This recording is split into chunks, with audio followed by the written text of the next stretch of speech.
Hey critters, Solon here of Rainy Day Let's Play with another little indie game that has just absolutely blown me away. So, what you're looking at, this is Intrusion 2. It was part of, what was it, Humble Bundle number 8. Because we're up to 8 now, we're almost at the double digits, can you believe it? So, that means that it's on PC, it's on Mac, it's on Linux, anyone can grab a hold of this. And it was suggested to me by Mr. Mister, and he suggested that I play this game after watching the Just Cause 2 Let's Play. And just like Just Cause, this game is all about the bond between nature and physics. So as you see, I'm kind of moving around the screen, shooting a lot of things, and everything kind of conforms to this very specific brand of physics in a way of thinking of it, where basically things that are up and not on solid ground will go down. So let me just give you some loving statistics of how this game came to be. You have Aleksey Abramenko. He did all the art and both ends of the programming, design, business for the game over the course of 3 years. On top of that, it's written in ActionScript 3 with a little bit of physics help from Box 2D, but it's mostly homebrewed. The only piece of the puzzle that really isn't attributed to Aleksey is the music. So before we even get into any of the game itself, know that this came out of being a labor of love from one guy.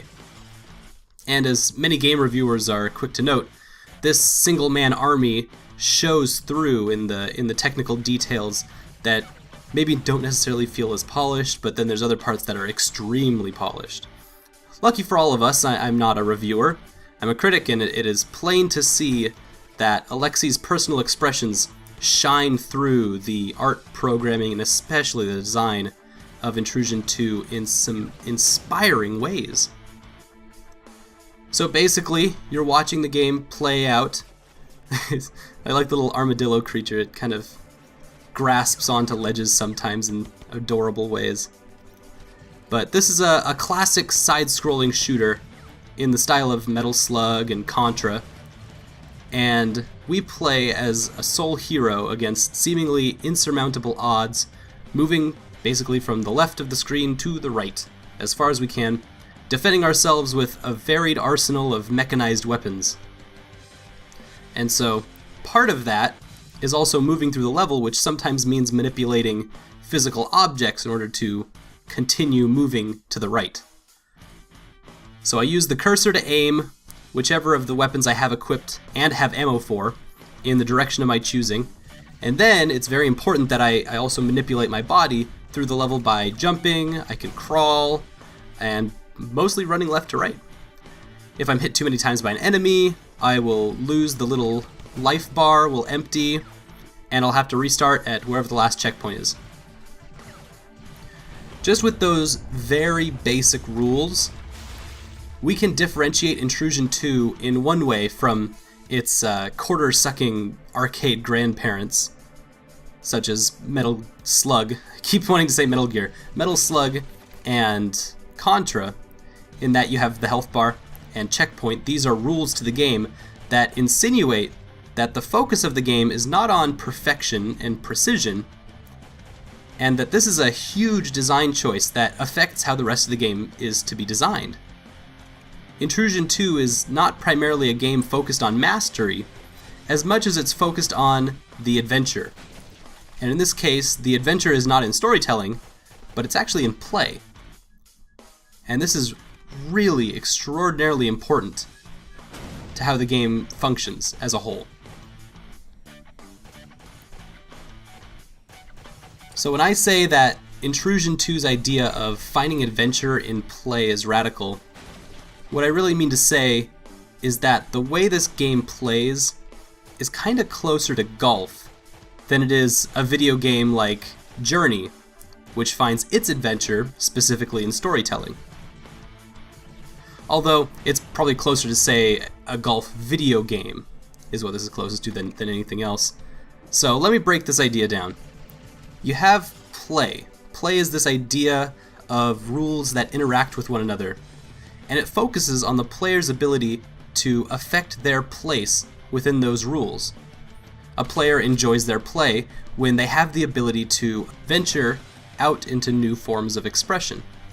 So within Intrusion 2, the adventure of play is exploring what we're interacting with and then looking for new ways to engage with that play. What are we playing with? In a single word, gravity. This is where golf comes in.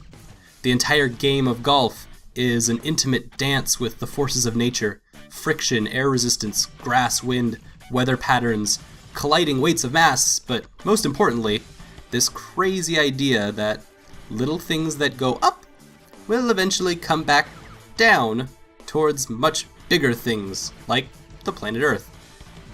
Intrusion 2 doesn't emulate all of these forces. If it could, then, just like golf, we would be sure that no single game would be quite like any other. Instead, it guides us along in a different way. Almost in a storytelling sort of way. So we've established how gravity is a force of play within the game. But then how does the design of the game create a sense of adventure? I mean, as you're watching, we have been quickly introduced to a lot of new tools that are affected by gravity that we can use in myriad ways to play. We start with those, at the very beginning we had rocks and snowballs, and they're affected by us literally moving left and right into them. We kind of push them with our body. We have these ropes that we can grab on that affect our jump, and boxes that we can duck behind. So all four parts of motion are used and utilized in the physics of the game.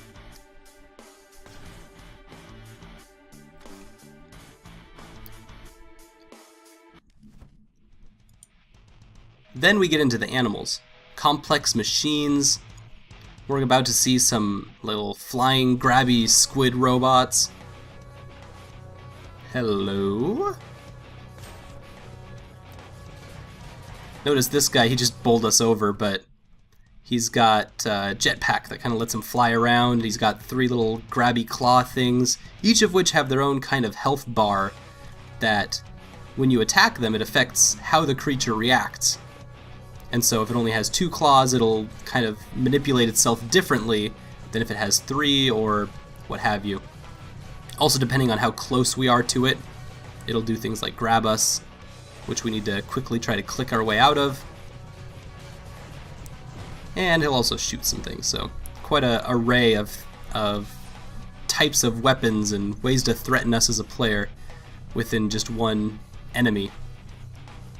But we have the flying grabby squid robots, and all of these creatures affect how we use our weapons, as different enemies are, or are not, grounded by gravity differently.